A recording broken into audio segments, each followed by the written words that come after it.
Maintenant, il y a une chose qu'on va voir. Si vous ouvrez la page de l'ONU, vous avez sur le site de l'ONU, www.onu.org, la première chose qui sort, c'est paix et sécurité. Première chose. Je vous avais dit ça la prochaine fois. Si vous avez tapé, vous allez voir ça. La première chose qui sort ici à la tête, quand on met page d'accueil, on met par exemple accueil, notre qui sommes nous, et ainsi de suite. Pour l'ONU, la première chose à gauche, c'est paix et sécurité. Vous voyez le signe de la fin des temps. Et la Bible déclare que lorsqu'ils vont établir ces choses, paix et sécurité sur la terre, une ruine soudaine viendra. Est-ce que vous comprenez? Pourquoi? Parce que durant ces 3 ans et demi, les gens qui vont croire à ces messages vont se préparer à la venue du Seigneur. Alors durant ces moments-ci, il y aura un réveil spirituel en Israël véritablement.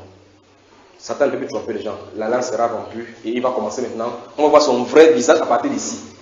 Il va tuer maintenant les traîtres de l'Alliance. Les traîtres de l'Alliance. Souvenez-vous, dans ces Jérémie chapitre 30 là, si vous lisez Jérémie chapitre 30, ce sont les chefs qui signent cette alliance-ci en incluant, vous montrez, vous descendez, quand Arès va chier, si c'est lui qui signe, les bas peuples ne sont même pas là pour savoir. Donc ce sont les chefs qui partent livrer Israël comme ça. Alors certaines personnes vont se lever pour dire, ne faites pas tes choses, ne faites pas tes choses, on va commencer à les persécuter. Dieu va envoyer donc les prophètes pour le faire. Et ils vont se préparer. D'accord, bien aimé? 144 000 personnes donc vont être là-bas, prêts à attendre le Seigneur Jésus-Christ. Il les suit partout où la Nova, sur la montagne de Sion. La montagne de Sion, comme vous entendez, c'est le lieu exactement de résidence de Jésus à Jérusalem où le temple sera bâti. Il sera là-bas, il viendra sur la terre. Amen. Mais avant cela, il faut qu'il enlève son épouse. Il faut qu'il enlève son épouse hors d'ici. D'accord? Donc si vous lisez Matthieu, oui. Ça veut dire que lorsque Christ se présente, le moment où Christ se présente aux Juifs n'entre pas dans la chronologie d'une semaine. Attends. Allez, on y va doucement. De cette distance-là, si vous ne voyez pas bien, on va y aller. Et regardez très bien. Lisez, prenez d'abord Thessaloniciens, 2 Thessaloniciens, 2 Thessaloniciens, pour qu'on puisse lire d'abord.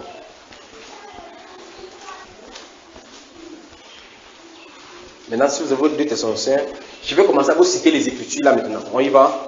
Ok. Il dit 2 Thessaloniciens. Vous y êtes? Chapitre 1.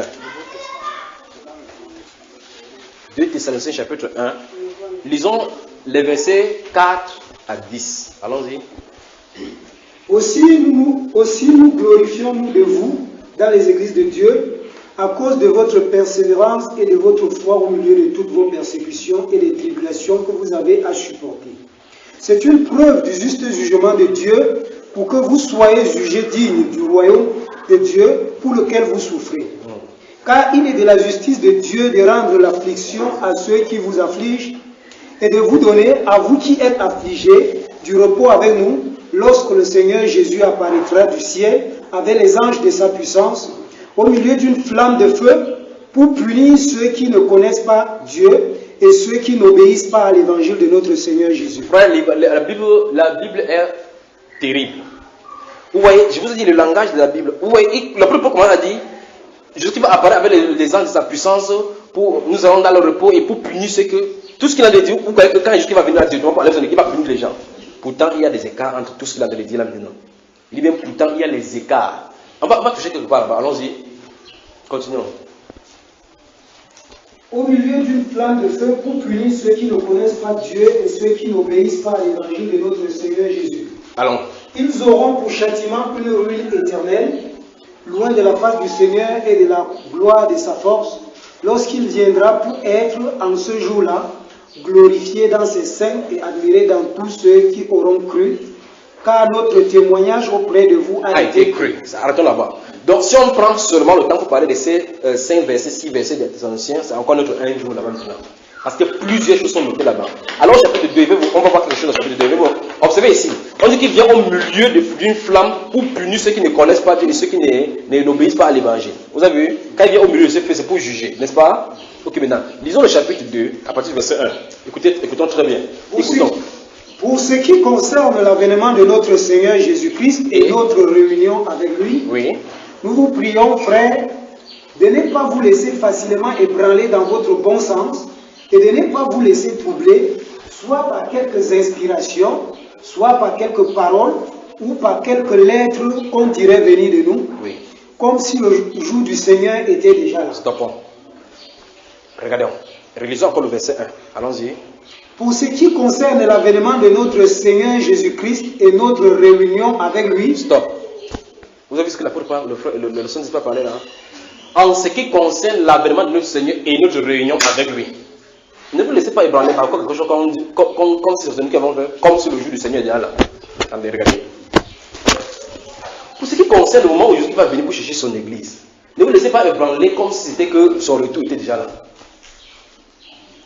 Vous voyez deux choses différentes.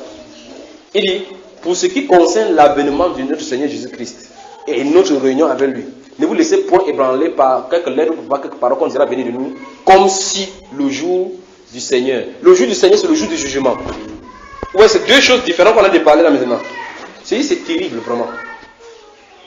Vous voyez là, n'est-ce pas? Or, le jour de Christ, l'avènement de Christ et le jour du jugement sont des événements totalement différents. Parce que le jour du Seigneur est marqué particulièrement par des frappes chirurgicales de Dieu. Quelqu'un dit frappe chirurgicale. La frappe divine chirurgicale. Voilà, donc c'est ça le jour du Seigneur. Si vous lisez Osée chapitre 1, ou quoi, Sophonie chapitre 1, verset 1 et verset 14, on dit que le jour de l'Éternel arrive, le jour grand terrible, le jour de ténèbres, le jour d'obscurité, le jour d'angoisse. C'est ça, n'est-ce pas? Or, quand Jésus vient, ce n'est pas ça. Or, remarquez très bien qu'il vient de parler de pour ce qui concerne l'avènement. Donc, il veut dire en ce qui concerne ces choses-ci, ces choses-ci, ces choses-ci, il y a certains événements qui vont se passer. Maintenant, je vais laisser relire ce texte à partir du verset 1 pour que vous compreniez la faute que les interprétations des gens ont amené une interprétation fausse là-bas. Allons-y, frère. Pour ce qui concerne l'avènement de notre Seigneur Jésus-Christ oui. et notre réunion avec lui, oui. Nous vous prions, frère, de ne pas vous laisser facilement ébranler dans votre bon sens, oui. Et de ne pas vous laisser troubler, soit par quelques inspirations, soit par quelques paroles, ou par quelques lettres qu'on dira venir de nous, oui. Comme si le jour du Seigneur était déjà là. Vous avez vu là où c'est arrêté? Maintenant, observez. Allons-y, continuons. Que personne ne vous séduise d'aucune manière, car il faut que l'apostasie soit arrivée auparavant. Stop. Il y a un problème ici par rapport à la compréhension des deux premières choses que l'apôtre Paul a dit. Il dit qu'il faut que, observez bien, je vais citer maintenant ce qu'il dit. Il dit car il faut que l'apostasie arrive auparavant et qu'on ait vu paraître le fils, l'homme du péché, le fils de la perdition. L'adversaire, il commence à citer des choses qui vont se passer en différentes époques. L'adversaire qui s'élève au-dessus de tout ce qu'on appelle Dieu, tout ce qu'on adore. Il va s'asseoir, il prophétise encore même. C'est là où il va dire, il va s'asseoir dans le temple des dieux, ça peut appeler lui-même Dieu. Alors maintenant, je vais vous donner l'interprétation de quoi il est question. Voici donc là où les théologiens sont arrêtés.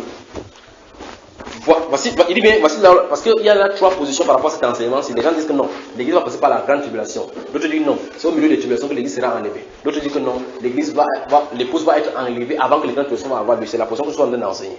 Qu'est-ce qui a conduit certaines personnes à dire que non, ils vont passer par la grande tribulation? C'est parce qu'ils ont lu ceci. Ils ont dit, ne vous laissez pas séduire par quelques lettres ou par quoi que l'expression qu'on dira venir de nous. Car il faut que l'apostasie arrive auparavant. Et qu'on ait vu l'homme d'iniquité. Vous avez vu, n'est-ce pas? L'adversaire qu'on ait vu. C'est pour ça qu'il veut dire, si vous ne comprenez pas, lorsqu'on en est parlé pour l'église épouse et pour l'église point, c'est que vous aurez des problèmes.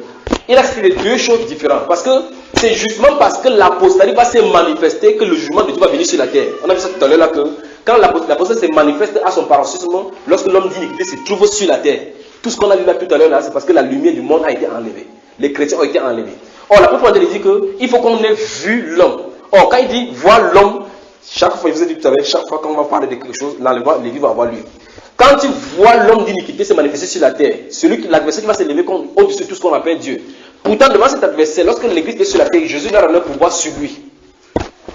C'est ça, n'est-ce pas? Pourtant, cet homme-ci qui se manifeste dans le temple de Dieu, lorsqu'il est spirituel, Jésus a donné le pouvoir à toute l'église. Là, son épouse de marcher sur lui et qu'il ne peut pas les nuire. Or, voilà pourquoi la puissance se trouve dans son église. Celui-ci ne peut pas se manifester alors que l'église se trouve au milieu. Donc l'église est enlevée. Maintenant, on voit le monsieur se manifester. C'est pour cela que le jugement peut venir frapper maintenant parce que le péché va grandir. Je suis en train de dire ceci. On dit, il faut qu'auparavant, on voie. Les gens comprennent que il faut que l'apostasie d'abord grandisse et qu'au milieu, ça pendant que Dieu en est frappé avant qu'il enlève l'église. C'est ce qu'ils ont compris. Pourtant, il y a deux notions que Dieu en fait ressortir dans 2 Thessaloniciens. Il a d'abord répondu à la question que non, ne comprenez pas que l'enlèvement du Seigneur c'est maintenant. Oui, n'est-ce pas? Ne pensez même pas que le jour du Seigneur est déjà là. Après, il dit maintenant, par rapport au jour du Seigneur, avant que ce jour n'arrive, pour que ce jour n'arrive, il faut que l'apostasie grandisse.